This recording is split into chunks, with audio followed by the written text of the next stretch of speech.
ذی وقار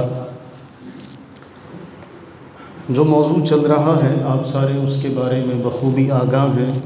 صبح کے درس میں بھی گزشتہ کئی دنوں سے یہی بات، یہی احادیث طیبہ اسی موضوع پر بیان ہو رہی ہے۔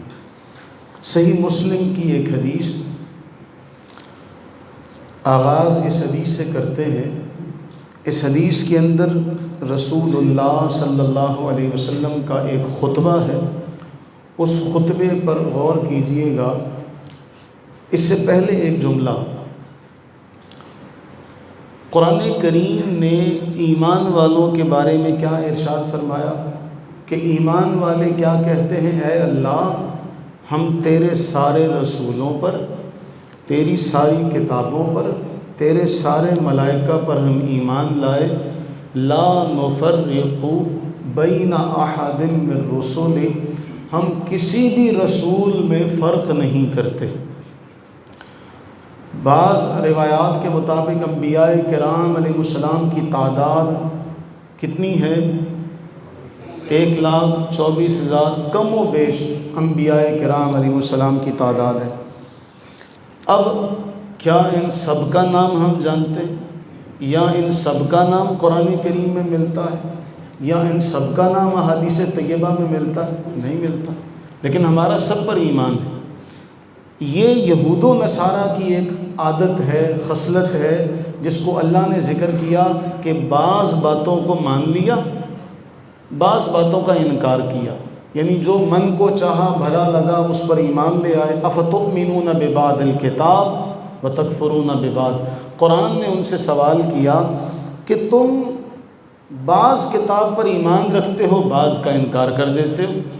تو ایمان والوں کی صفت یہ ہے کہ وہ کسی بھی چیز کو جب مانیں تو اس کو کلی طور پہ مکمل طریقے سے مانتے ہیں، اس کا بعض حصہ یا من چاہا حصہ نہیں مانتے، پورا مانتے۔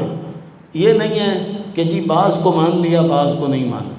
اب اس تمہید کے بعد یہ حدیث مبارکہ آپ کے سامنے ہے، صحیح مسلم کی، اور صحیح مسلم کی حدیث نمبر ہے 2408۔ قام رسول اللہ صلی اللہ علیہ وسلم یوما فینا خطیبا، نبی صلی اللہ علیہ وسلم ہمارے درمیان کھڑے ہوئے، آپ نے خطبہ ارشاد فرمایا، اور خطبے میں فرمایا الا ایھا الناس فانما انا بشر یوشک ان یاتی رسول ربی فاجیبا، اے لوگو میں بھی ایک بشر ہوں، اور ہو سکتا ہے ان قریب میرے رب کی طرف سے مجھے پیغام آ جائے، بلاوا آ جائے، اور میں اس بلاوے پر لبیک کہتا ہوا رب کے حضور حاضر ہو جاؤں۔ آخری حج کی بات ہو رہی ہے۔ اب اس کے بعد نبی صلی اللہ علیہ وسلم کا بڑا مشہور جملہ ہے، اس میں آپ نے فرمایا وَأَنَا تَارِكٌ فِيكُمْ ثَقَلَيْنِ، میں دو بھاری چیزیں تم میں چھوڑے جا رہا ہوں۔ اولہما کتاب اللہ فیہ الہدی والنور فخذوا بکتاب اللہ واستمسکوا بہ، فرمایا دو چیزیں چھوڑے جا رہا ہوں، پہلی ہے کتاب اللہ، اس میں ہدایت ہے، اس میں نور ہے، اللہ کی کتاب کو پکڑ لو، اللہ کی کتاب کو پکڑ لو، اس سے تمسک کرو، اس کو پکڑو۔ فحث علی کتاب اللہ ورغب فی، اللہ کے نبی صلی اللہ علیہ وسلم نے کتاب کی طرف توجہ دلائی، ترغیب دلائی۔ اب اس کے بعد فرمایا ثم قال واہل بیتی، پہلے کیا کہا؟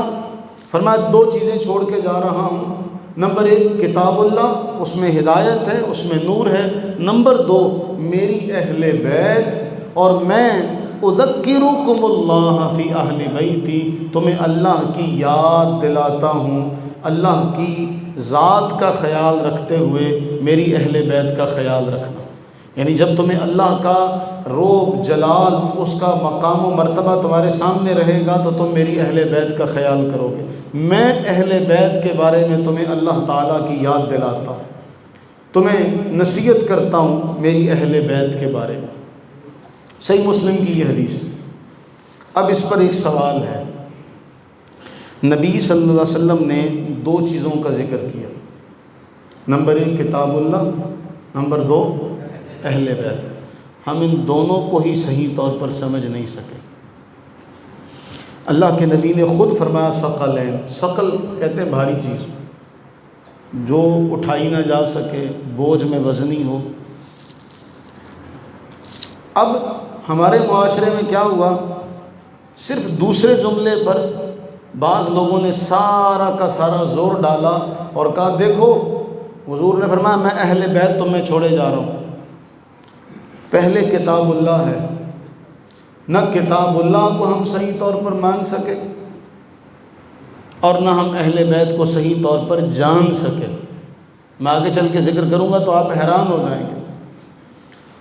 عرف میں آپ پوچھیں اہل بیت سے مراد کون ہے تو عام معاشرے میں جو تاثر ہے، لوگوں کے ذہنوں میں جو علم ہے وہ اس کے مطابق جواب دیں گے، اور لوگ کیا کہیں گے، اہل بیت میں حضرت سیدنا علی المرتضیٰ شیر خدا رضی اللہ تعالیٰ عنہ، سیدہ فاطمہ الزہرا رضی اللہ تعالیٰ عنہ، امام حسن المجتبیٰ رضی اللہ تعالیٰ عنہ، امام حسین رضی اللہ تعالیٰ عنہ، یہ حضور کی اہل بیت ہے۔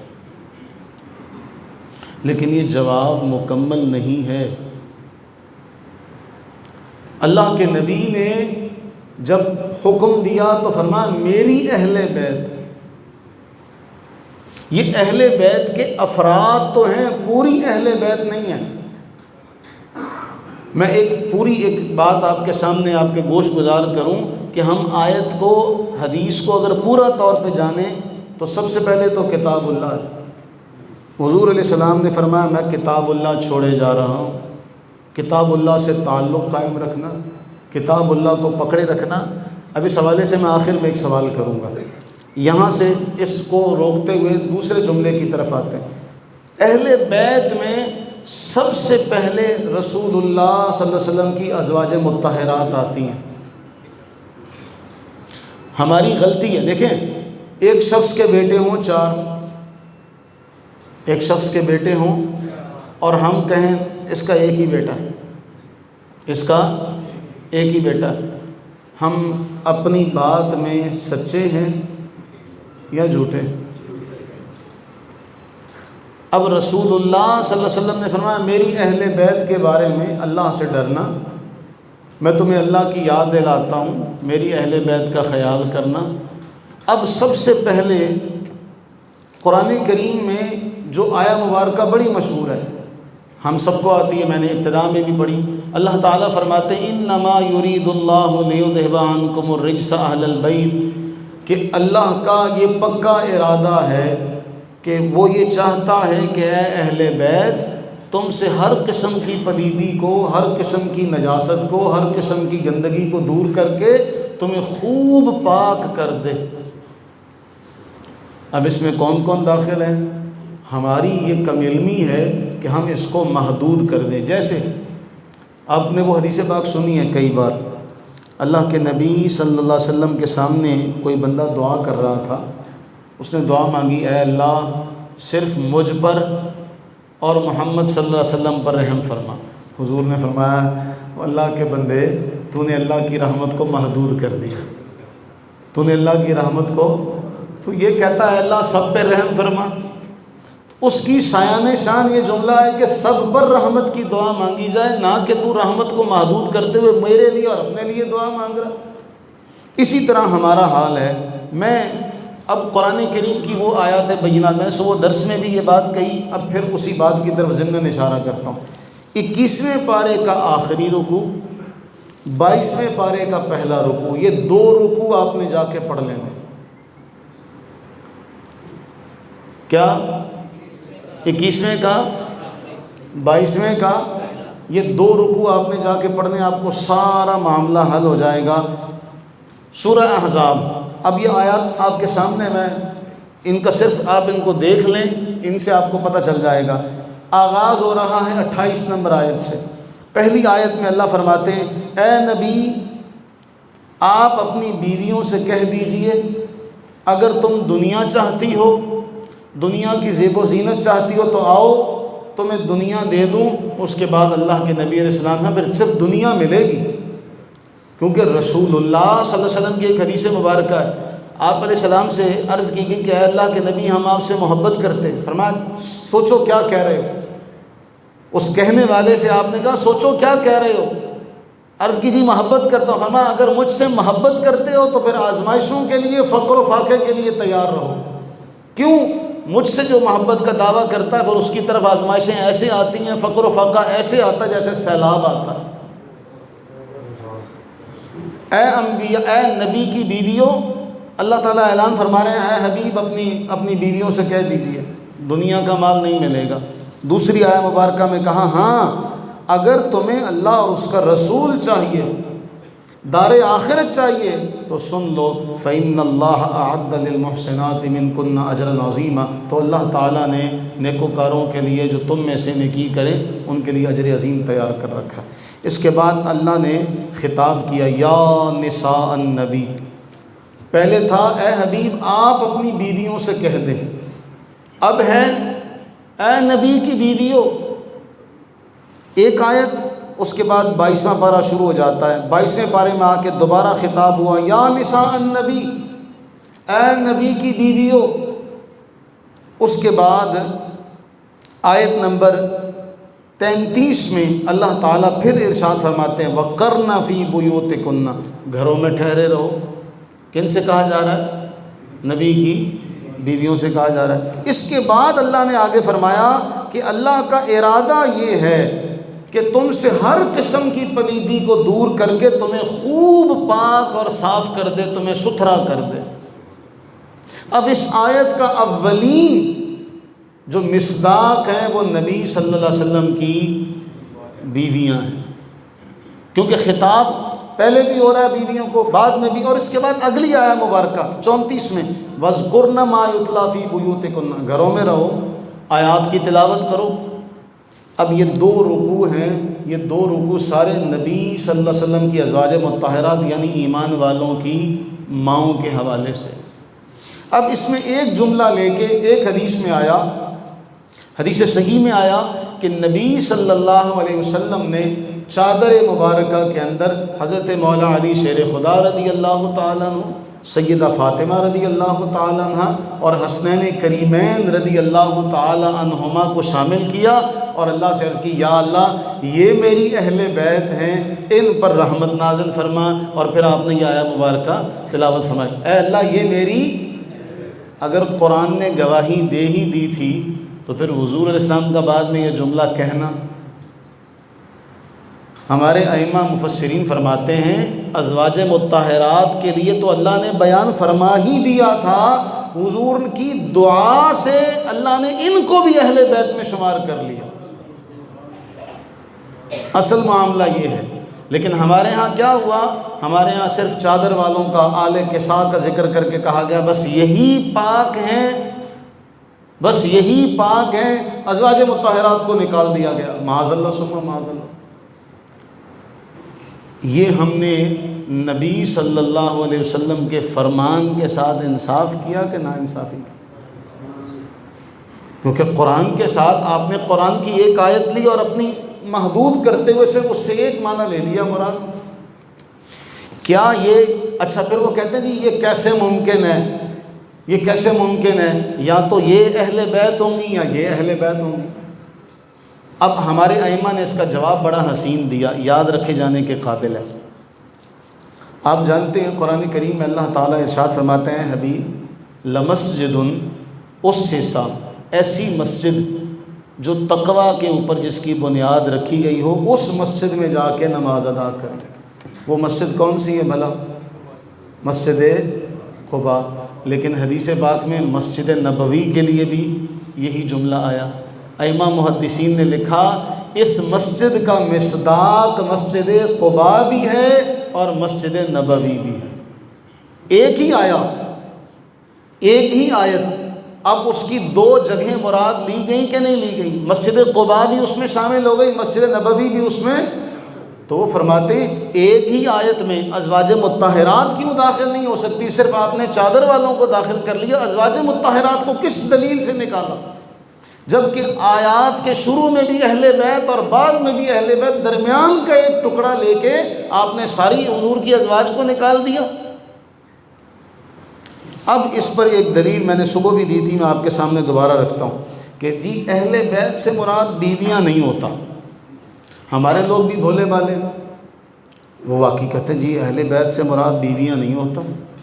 سورہ ہود اٹھائیے، اللہ تعالیٰ پورا واقعہ بیان کر رہے ہیں ابراہیم علیہ السلام کا۔ ابراہیم علیہ السلام کے پاس فرشتے آئے، سلام عرض کیا، سارا معاملہ دیکھا اور آپ کو بشارت دی کہ اے ابراہیم، اللہ تعالیٰ آپ کو بڑھاپے میں اسحاق کی بشارت دیتے ہیں۔ اسحاق کی، اب دونوں بوڑھے ہیں، حضرت ابراہیم بھی اور اماں سارہ بھی۔ اب جب اماں سارہ نے سنا کہ میں پتہ تو ہے میں بوڑھی ہوں، اب فرشتے بشارت دے رہے ہیں، تو اماں سارہ جو ہے وامرأتہ قائمہ، وہ کھڑی ہوئی تھی، فضحکت، وہ مسکرا پڑی اور مسکرا کے کہتی ہیں یا ویلتا الید وانا عجوز وہذا بالی شیخا، اے میں بوڑھی، یہ بوڑھے، ہمارے ہاں بڑھاپے میں اولاد ہوگی۔ اس پر حیرانگی کا اظہار کیا۔ تو اب اللہ تعالیٰ فرما رہے ہیں قالوا اتعجبین، فرشتے بولے۔ کون بولے؟ فرشتے بولے۔ اب وہاں دو ہی بندے ہیں، یا تو فرشتے ان کو ایک سائڈ پہ کر دیں، دو ہی لوگ ہیں۔ کون؟ حضرت ابراہیم علیہ السلام اور حضرت ابراہیم علیہ السلام کی زوجہ محترمہ اماں سارہ سلام اللہ علیہا، یہ دو ہی ہستیاں۔ فرشتے ان سے کہتے ہیں اتعجبین من امر اللہ، تمہیں اللہ کے حکم پر تعجب ہوتا ہے؟ تم اللہ کے حکم پر تعجب اور حیرانگی کا اظہار کر رہی ہو اللہ کی رحمت پر، اس کی برکت پر جو اللہ تم پہ فرما رہا ہے۔ اہل البیت، کس پر؟ اہل یہ کس کو کہا؟ کس کو کہا؟ حضرت سارہ کو۔ سارہ کون ہے؟ بیوی۔ تو بیوی کو قرآن کیا کہہ رہا ہے؟ وہ بیویاں اہل بیت میں شامل نہیں۔ وہ اللہ کے بندوں، کون سی دلیل؟ آخر کس دلیل سے تم بیویوں کو اہل بیت سے نکال رہے ہو؟ حالانکہ قرآن اس بارے میں واضح ہے کہ لفظ اہل، میں اس کی تفصیل میں جاؤں، سورہ یوسف اٹھائیے، اس میں بھی عزیز مصر سے ان کی بیوی کہتی ہے بتائیے جو عزیز مصر کی بیوی کے ساتھ یہ معاملہ کرے، وہاں بھی اہل کا لفظ ہے۔ بہت مثالیں ہیں اس کی، لیکن سر دست یہی ایک مثال، اب آپ نے دیکھنی ہو تو میں آپ کو پھر اس کے لیے الگ ساری وہ آیات مبارکہ قرآن کریم کی دکھائی جا سکتی، لیکن سر دست یہی کہ کہا گیا اے اہل بیت تمہیں اللہ کے حکم پر تعجب ہوتا۔ تو قرآن نے اہل بیت کا لفظ بیویوں کے بارے میں خود ذکر کیا۔ تو یہ جو جملہ ہے، اللہ تعالیٰ یہ چاہتا ہے کہ اہل بیت تمہیں خوب پاک صاف کرے، اس میں حضور کی بیویاں بھی پہلے درجے میں، حضور کی بیویاں، اس کے بعد پھر حضور کی ساری آل۔ اب اس حدیث کی طرف دوبارہ پلٹتے ہیں۔ حضور نے فرمایا میری اہل بیت کا خیال کرنا، میری اہل بیت کا خیال کرنا۔ اب میں آپ سے پوچھوں، اور میں نے پہلے ذکر کر دیا، ہمارے نزدیک یہی ہے کہ ہم صرف حسنین کریمین کے بارے میں جانتے ہیں۔ ہماری بدقسمتی یہ ہے کہ ہم میں سے کسی سے کوئی پوچھے، ملنگ تے سارے علی دے بن دے نا، ان ملنگوں سے پوچھو کہ مولا علی کی کل اولاد وہ کتنی تھی۔ حضرت سیدنا علی المرتضیٰ شیر خدا کرم اللہ تعالی وجہہ الکریم کے دو شہزادے جن کے بارے میں ہم سارے جانتے ہیں، لیکن انہی پر آپ کی اولاد مکمل نہیں ہوتی۔ آپ کے ان دو کے علاوہ جو مشہور ہیں، ان دو کے علاوہ دو بیٹیاں بھی ہیں۔ ان دو کے علاوہ جو مشہور قول ہے، آگے چل کے میں دوسرا قول بھی ذکر کروں جو مشہور نہیں ہے، قول مشہور کے مطابق دو بیٹے حسنین کریمین اور دو بیٹیاں، ایک حضرت سیدہ زینب اور دوسری حضرت سیدہ ام کلثوم رضی اللہ تعالیٰ عنہما۔ حضرت زینب واقعہ کربلا میں امام عالی مقام کے ساتھ میدان کربلا میں تھی، اور ام کلثوم وہ تھیں جنہیں حضرت عمر فاروق رضی اللہ تعالیٰ عنہ نے حضرت مولا علی سے مانگ کر ان سے نکاح کیا تھا۔ مستدرک حاکم، امام حاکم المتوفیٰ 405 ہجری، امام حاکم نے اس کو نقل کیا اور کہا اے علی، میں